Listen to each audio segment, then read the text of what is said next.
Öldüm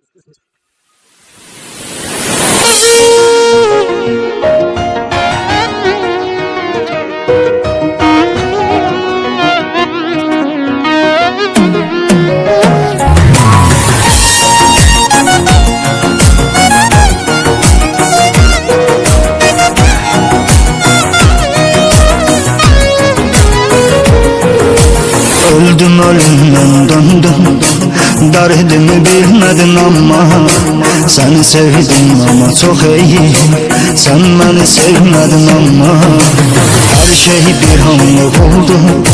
Sevgimizi özün bitirdin, hayatım karanlık oldu. Beni bir ömürlü yitirdin. Daha benim sensen, hayatı pusulmuş biriyim.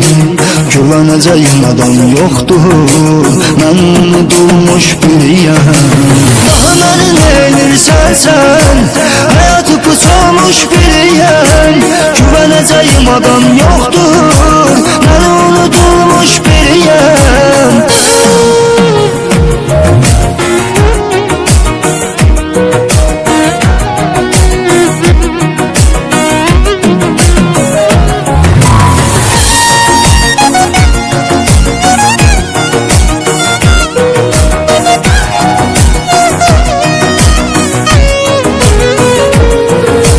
Kalbimi kırdın zalim, ah sana ben neylemişim.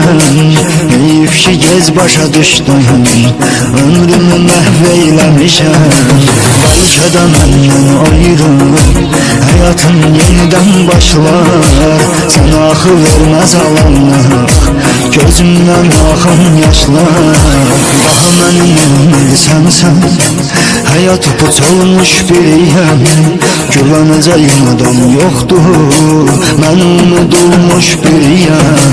Daha beni neylirsen sen, hayatı pusulmuş biriyim.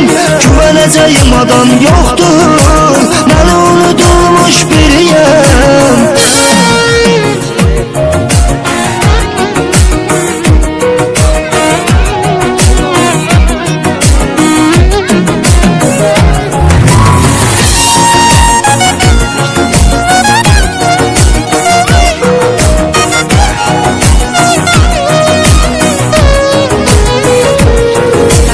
Sen bana acılar verdin, böyle olur mu seven insan?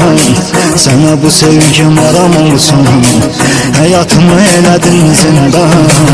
Tenha kalıp üzülende, kimleri satacak dadına? Resimlerine bakacaksan, ben onda düşeceğim yadına.